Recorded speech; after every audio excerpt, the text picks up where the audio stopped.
lot of different places you could take it after a 25-point win. What's your headline? What are your major takeaways from this one? I thought the group that came in when they went on the 10-0 run to start the second quarter, that group was really incredible. They were the reason why I won the game, the 19-3 run. Jonas was great. The defense picked up with Peyton. Jamal got going. So it was just good to see a different combination of players that don't usually play well or play together, play very well together. So then after that, I thought we had control of the game throughout. And just a professional win overall. A lot of guys did small things on both ends. I thought Bruce is great defensively. Like I said, Peyton was. Tim's just the threat of him out there. Then the starters, obviously, they've been good every night. So, it was a ball movement win, 34 assists, only 9 turnovers. Just a professional win.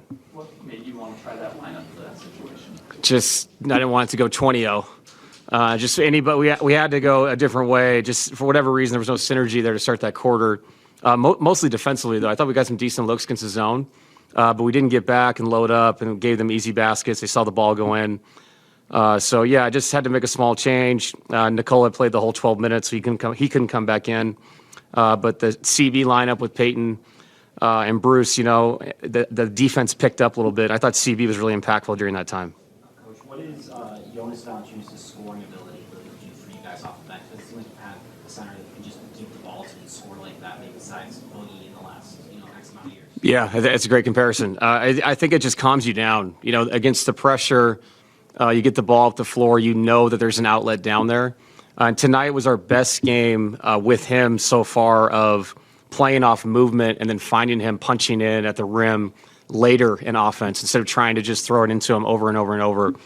The better we get at that, the better off we're going to be because then teams can't really load up, and help on his post-ups. It's more of a catch and score situation. And then obviously when the guy knocks down a couple of threes, that's a bonus. So I've been saying to him, man, Jonas, 15 minutes, 40 seconds, 16 and 6.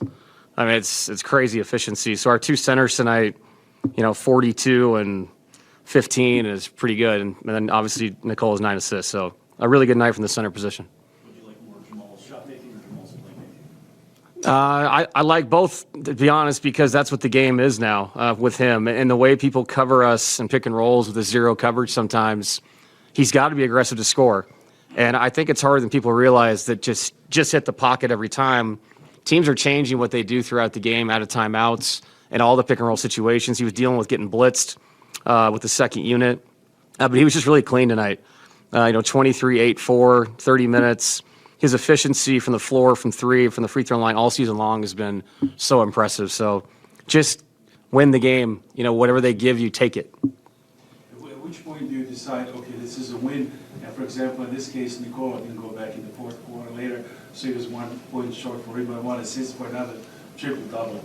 Of course, that's not the main goal, but yeah.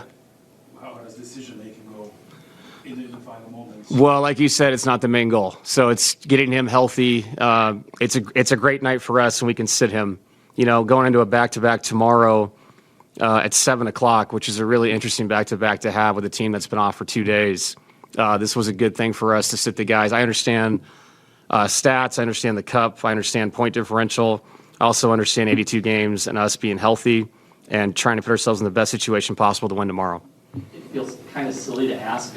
It's another game where Cam did a lot of good things. He's a plus 25, 4 assists, no turnovers. But at what point, do you see it as a concern to try and get him more looks when the offense is sort of clicking as well as it is with him sort of in the flow but not necessarily getting shots regardless? Or how do you sort of view it when, I guess, the production isn't necessarily matching everything else? I view it as we're the Denver Nuggets and we have a top whatever offense and he's a plus 25. He moved the ball well. His shot will fall.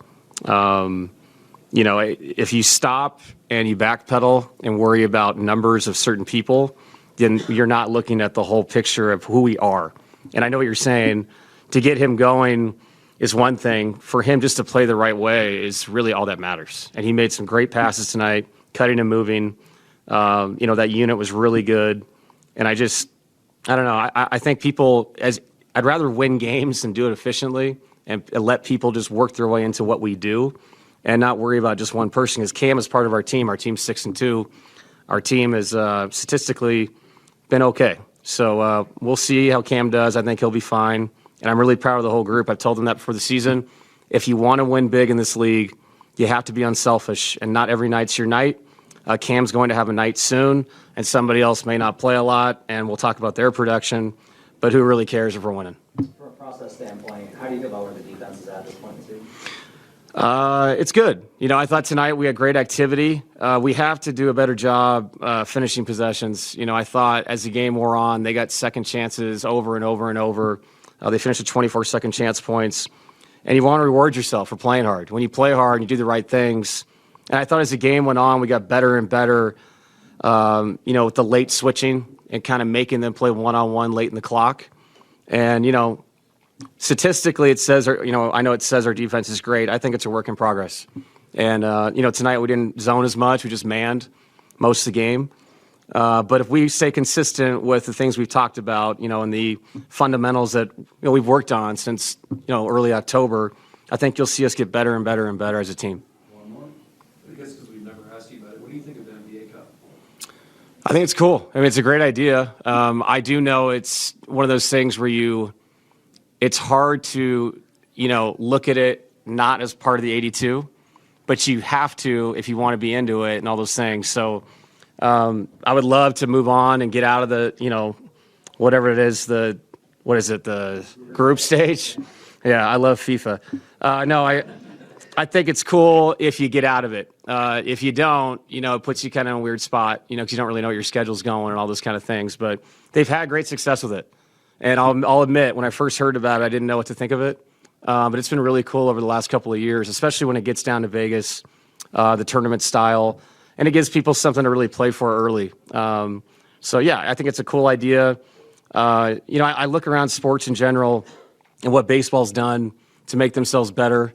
I think the Cup is just another way for us to make ourselves better. You can't just stick in the mud and say, oh, traditionally we never have done this. You got to try things. And so far, I think the guys are really into it. And obviously the TV ratings and the courts and all this stuff has been